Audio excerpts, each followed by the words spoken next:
I want to thank you for taking the time today for the Plus Group webinar series. Today's topic is Sales Lessons from the Masters and will be presented to you by Ken Smith, Director of Health Product Sales at Assurity Life Insurance Company. Please note that all lines will be muted during this webinar. If you would like to ask a question, please go to your question pane on your control panel and you type it in. We will answer the questions at the end of the webinar. You can type them in anytime during the webinar. Also note that we are recording this. It will be sent to you along with the presentation, so you'll get an audio as well as the presentation sent to you in a follow-up email, and you should have that within 24 hours. Okay, everyone, let's go ahead and get started. Thanks again, and I'm going to turn this over to Mr. Ken Smith. Thank you, Tracy. I want to thank all my good friends at the Plus Group for inviting me to do this. And one of the things I want to remind everyone on the call, the Plus Group is really the best group that you can work with when it comes to income protection, critical illness, and long-term care. The session this afternoon is going to be a little bit different than probably any webinar you've ever attended. For the next 30 minutes, and some of you are going to laugh, I am not going to talk about critical illness or disability income. What I want to do, the first thing, is I want to challenge you with this webinar today, to pick one idea that you can use and put to use right away. This webinar came about, I just completed a book. It's called Sales Lessons from the Masters. And this came about because of a number of sales training meetings that I did back in 2013.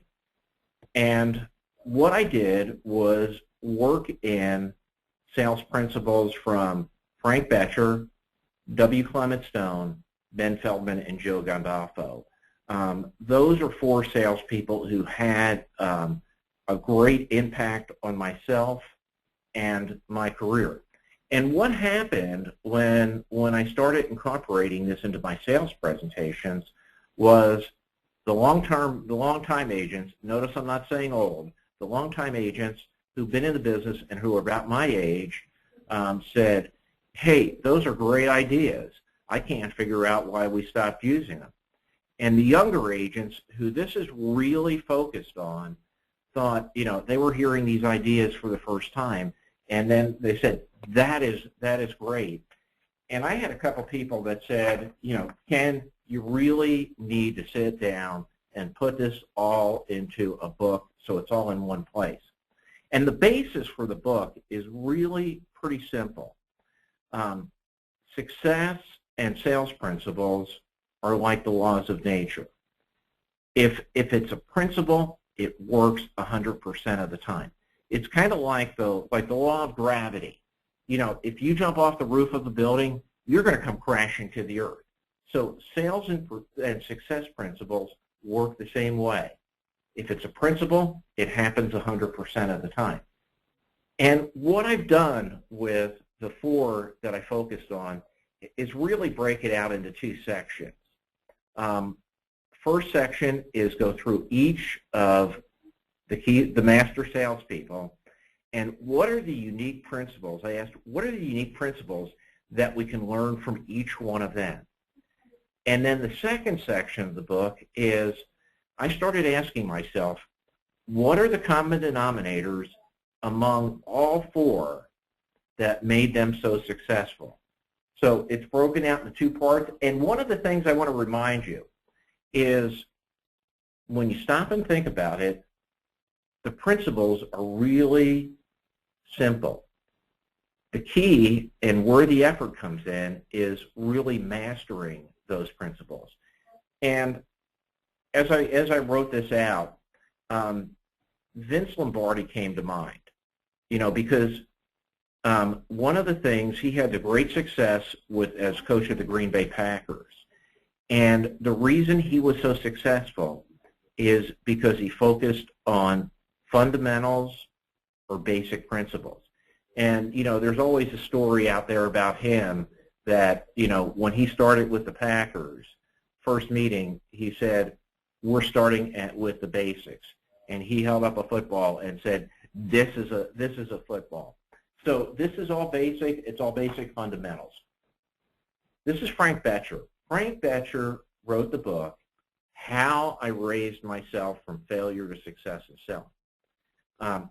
I will tell you, this is the book that kept me in this business the first year.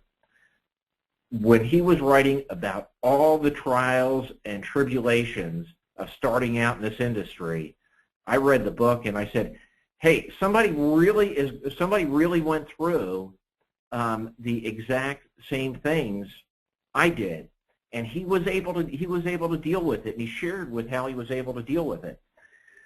If you look on Amazon, the book, How I Raised Myself from Failure to Success in Selling, was written over 65 years ago. But there are over 250 recent comments about the book. I consider that incredible. I've even taken the book and did 3 sessions with our regional sales managers, our regional sales coordinators, and our Platinum Service Unit to get their feedback on the book, and they all found it valuable. The success principles or the sales principles from Frank Betcher are enthusiasm, see the people, the secret of leads, the secret to sales, which is questions, planning and study, sell yourself, and story sell. And what I'm going to do today with each one of these individuals is I'm going to focus on one principle, and if you want more, you can get a copy of the book. But the one from Betcher is Betcher, before getting in the insurance business, was a baseball player. And he was fired from a minor league team because the manager thought he was lazy. So he got fired, got on with another team, and he made up his mind that no one was ever going to call him lazy again. And the temperature with his first game with his new team was like 100 degrees. He made up his mind that he was going to go out there and put enthusiasm to use. And so what happened was he found that when he acted enthusiastic, it overcame his fears. It also affected all the other players on the team. And then the third thing he said was he felt better after the game than he did before the game. And when Betcher was failing in the insurance business, they had cut off his draw, but he knew he had fears that he had to overcome, whether he did it selling life insurance or anything else. And he went to a Dale Carnegie course, and Dale Carnegie was talking that night about enthusiasm and the importance of enthusiasm. He went back and he thought about it after sitting in on that session. He thought about his baseball career and how the enthusiasm saved his baseball career. And he determined to apply it to his selling career. And, as they say, the rest is history. He went back, he overcame his fears, he became successful. But I want you to think about enthusiasm for a minute. What happens to your prospect when you are enthusiastic? They become enthusiastic. One of the basic things, and no one talks about this anymore, is that human emotions are very transferable. So that if you're enthusiastic, then your prospect becomes enthusiastic. And William James, who was the father of American psychiatry, made a great discovery. He said that feelings follow action. So that if you want to be a certain way, all you have to do is act a certain way. And then Walter Chrysler, who founded the Chrysler Motor Corporation, said the secret of success is enthusiasm. And one of the things I've been challenging groups to do is when what would happen, think about this, what would happen if you made a commitment to double your enthusiasm? Second sales master is W. Clement Stone. W. Clement Stone started Combined Registry in 1920 when he was 20 years old. Started out as essentially an independent agency, wrote business for other companies, and what happened to him was in 1937 he was doing business with one company, and he got a letter from the company basically saying they were going to terminate his contract. And he called them, and basically they were able to work it out. But when that happened, he said, my income, my future, and the future of all my representatives is tied to this one company. He made a commitment that by 1954 he was going to have the largest accident and health company in the United States, and he achieved that objective. And I love Stone's approach. You can evaluate the principles I'm sharing by one standard only: the action that you take and the results that you achieve.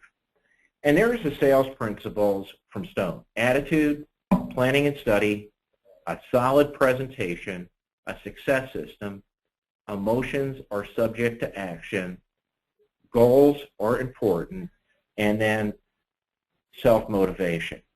Now, the question I want you to think about here for a minute: Stone said sales are contingent on the attitude of the salesperson, not the prospect.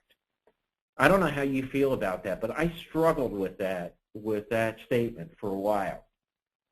But Stone gives 3 examples.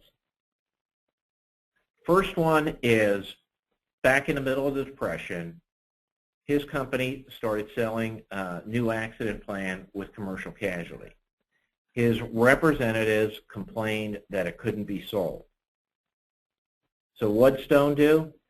He went out, and for 6 weeks, he personally successfully sold the policy. And once he sold it, his representatives and his salespeople saw that it could be sold, and they started selling it. Second example is in the middle of the Depression again, he was working with an agent in Sioux Center, Iowa. And the agent had worked the town all day and didn't sell anything. And when he met up with Stone, he said, hey, the group up there is clannish. They're in the midst of crop failures. No one is going to buy anything. And Stone said, we're going back to the same place tomorrow. And he said, I'm going to sell, and I'll let you sell for a couple hours at the end of the day. They went back to the town, and except for one person in the bank, they sold every person they talked to. And when the sales rep went on his own for 2 hours, he sold everyone he talked to. Then the third example is there was a new agent starting out, and he had asked Stone if he could get if Stone would give him some referrals. And Stone said, no problem. He said, just come into my office tomorrow, and my secretary will have the names on 3x5 cards for you. I'll give you 10 names. The guy went out and got appointments with all 10, and he came in on Friday and said, those referrals were absolutely great. I sold 8 out of the 10, and I have appointments with the other 2. And he said, can you give me some more names to call on where I can use your name? And Stone said, I'm kind of busy right now. Here's the phone book. All I did was pick out 1 from the A's, 1 from the B's, and 1 from the C's. And the new agent did not believe him at first. Finally, he convinced him. And next week, he went out, didn't sell anything. The interesting thing is, when he used Mr. Stone's name, and he thought Clement Stone had influence over those people, he sold them. And most of those people probably had no idea who who Clement Stone was. So my question, is the sale determined by the attitude of the salesperson or the attitude of the prospect? Third sales master, Ben Feldman. Ben Feldman was probably the greatest life insurance salesperson ever. 1945, he qualified for MDRT for the first time. And then you can see the production that he had, 1956. And then finally, in 1969, he sold over $100 million of life insurance personally. Now, think about this. You know, we've had a lot of inflation since then, number one, so that $100 million means a lot more. And then number two, if you think back, the whole life, and almost all that he sold was whole life. That whole life was actually more expensive than it is today. And I love this statement from Ben Feldman. Only a fool learns from his experience. The wise man learns from the experience of others. And here's the principles from Ben Feldman: making calls, packages, don't sell life insurance, simple concepts, discounted dollars, cash value life insurance, put the premiums into perspective, ask disturbing questions, and then the last is focus. And with Feldman, I want to focus on one thing. And I think this is something that never hit me until I actually sat down and started writing the book. One of the keys to Ben Feldman's success was he put together packages. And the packages were essentially bundles of whole life insurance designed to solve a specific problem that his prospects face. And I talked with his son Marvin, and Marvin was telling me about when his dad put the packages together. And he said he used to test them on their mom, the office staff, and then when they were in high school, Ben Feldman would test them on both Marvin and his other son, Richard. And here's the thing, stop and think about this. Ben Feldman believed that if his package, basically what he was presenting, was simple enough for a high school student to understand, then his prospects would understand it. And one of the things this really causes me to think about is, if you look at our presentations, are they simple enough so that the prospect really understands? And here's some examples of his packages. Basically, educational package, retirement package, grandparents plan, which back then was designed to take advantage of the gifting exclusion. And then I always loved the seesaw plan, and that was for business partners. You get two men on the seesaw, one gets off, and what happens to the other one? The other one falls off. And so it was designed basically to fund buy-sell agreements and make sure there was continuation of the business. And then the fourth is Joe Gandolfo. And Joe was probably one of the best life insurance salesmen. He eventually went off and basically worked with tax shelters and estate planning. But here's his background. 1965, he qualified for the MDRT at age 29. By 1970, he had set a goal to beat Ben Feldman. So in 1970, he sold over $100 million of life insurance. Then he set another goal to reach $500 million, and then to personally sell $1 billion of life insurance, which he achieved in 1975. And this happens to be one of my favorite quotes from Gandolfo. People won't buy what you're selling just because it has a low price.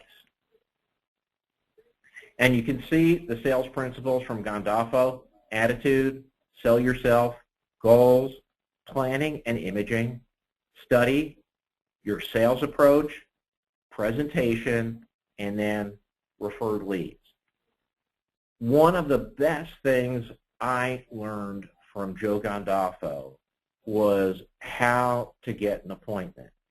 And you can see up in the slide, it says, I don't want to sell you anything right now, but what I want to do is share an idea with you that's been of value to other or help to other auto dealers here in Lincoln. If it fits in with your philosophy and your pocketbook, fine. If it doesn't, I'll be on my way and you'll never see me again. Notice what he does. He says, I want to share an idea with you. You know, there's very few people who don't want to hear about an idea. And then the second thing is, notice how he picked out the specific occupation. And we're using auto dealers as an example. Basically, every industry thinks they have their own unique problems and their own unique situations. And they would rather deal with someone that understands those. And then the third is, notice I said Lincoln. People want to deal with people who understand, you know, their local situation. And my absolute favorite is if somebody says, no, I don't think I'm interested, my question is, you know, I want to ask you a question. You know, in 1899, the commissioner of the patent office suggested to President McKinley that they close it, the government could save money by closing the patent office. You know, that there were not going to be that many more inventions. And if you stop and think about it, since 1899, we've had cars, we've had radio, we've had TV, we've had computers, we've had smartphones, we sent a man to the moon. My question, Mr. or Ms. Prospect, have you closed your patent office? And then my favorite with Gandolfo, I used his approach for asking for referred leads. He talks about he had an appointment with a slightly inebriated paint salesman.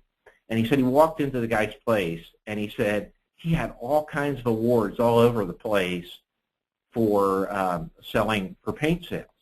And he said, how do you do it? And the guy said, simple. I just ask people, I need your help. And I need the names of 3 people like yourself, you know, who I can share the idea with. So, and then lastly with Gandolfo, this is something we really have missed it the last 20 years in the industry, is Gandolfo said, and he wrote a book about this, selling is 98% understanding human beings and it's 2% product knowledge. And we've kind of flipped it around and focused 98% of our attention on the product knowledge and 2% on the selling. Now, I'm not saying that product knowledge isn't important, but it's more important that we understand the human beings that we're selling to. And then the second section, and I'm just going to hit this real quickly, is Albert Ian Gray did a presentation to, it was the National Association of Life Underwriters, which is NAIFA. It was a predecessor to NAIFA. And he said he looked to find, as a manager of salespeople, what was the difference between successful people and and failures.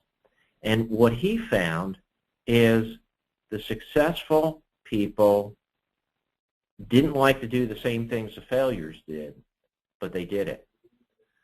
And so I kind of went through this and said, okay, what's the common denominators between all these? Number one common denominator is every single one of the 4 believed in the importance of enthusiasm. Betcher, it saved his career. Stone, it was the most important factor in selling. Feldman, it's excitement in the voice, it's how you say it. And Gandolfo believed it's the key ingredient of a successful person. Second common denominator is make calls and see the people. Betcher tells a story about the president of Fidelity Mutual, who he was working with. He came in and said, and this guy had worked his way through every job in the company just about, and actually spent a couple of years on the street selling. He said, "Gentlemen, this business boils down to one thing. Show me someone who can tell their story to 4 or 5 people a day, and I'll show you someone who can't help but be successful." Stone, his sales reps went business to business, door to door. Feldman, nothing happens in this business until you make a call. Gandolfo, every no gets you closer to a yes. Third common denominator, planning and study. Betcher found that his whole career changed when he made a decision to get up an hour earlier, as he called it, the 6 o'clock club. And what he would do each morning is spend a half hour in study, and then he would spend another half hour in basically planning his day ahead. Stone, he encouraged very, very strongly all his executives that this was one of the most important habits they could have as an executive, was get to the end of the day, plan your next day. Feldman spent 2 to 3 hours a week in studying and planning, and Gandolfo spent 20 hours a week. And he also used visualization when he was planning out. He, in his mind, would go through his entire presentation and mentally answer the objections and everything else. Amazing. Here's the other thing that surprised me. If you look at each of the 4, they were basically focused on one market or one product. You know, Betcher focused on the business market. Stone and his representatives sold one plan, pre-issue accident plan, and when they introduced other products, they developed special distribution channels or special distribution groups to sell just the one product. Feldman, his market was basically estate planning and business continuation. And Gandolfo, what he would do would be he'd work through specific occupations. Like, for example, one point he did ministers, another point he did business executives, at another time he worked with funeral homes, and then towards the end of his career, he was doing nothing but working exclusively with automobile dealers. Sell yourself. You got to make the most important sale first. If you want to sell disability insurance, you have to buy it yourself.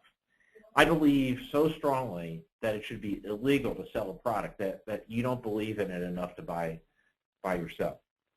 Betcher, he owned $1,000 worth of life insurance, and he increased it to $25,000 because he heard all the successful people being proud of their life insurance program. The next year after he increased it, he went from 92nd in the company to 13th. Feldman said as he increased his personal insurance, he sold larger policies.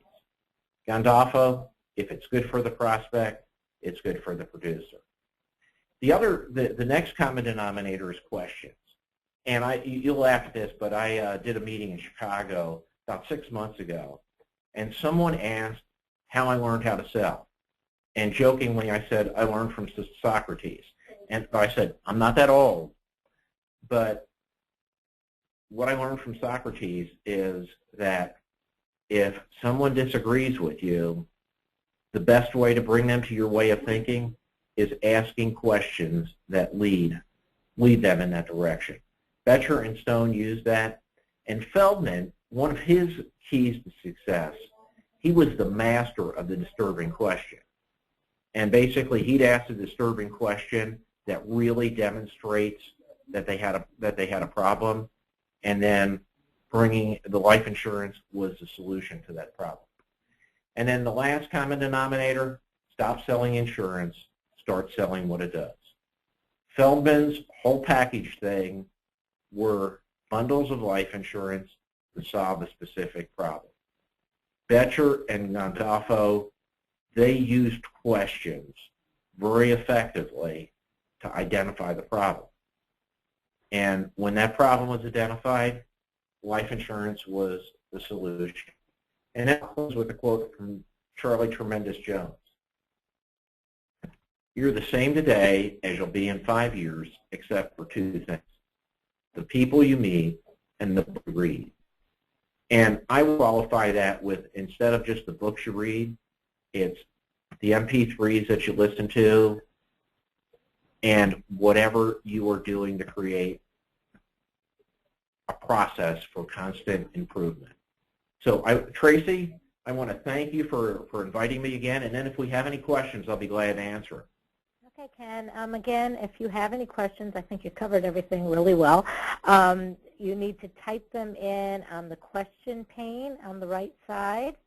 Again, if you have any questions, you can type them in, and Ken can handle answering them for you. And then I'll put a little plug in for the book. My book, Sales Lessons from the Masters, is available on Amazon.com. Great. All right. I don't see any questions. And again, if you have any further questions, you can contact Ken or your local Plus Group office. We want to thank everybody for joining us today. Like I said, you will be getting a link by tomorrow, which will contain the webinar, including the audio. And again, if you have any questions, please go to our website at www.plusgroups.com or contact your local Plus Group office. Ken, thank you so much for your time today. It was really Thank you, Tracy. Great. It's always my pleasure. Thank you. Everyone, have a great day. Thank you for joining us. Bye-bye.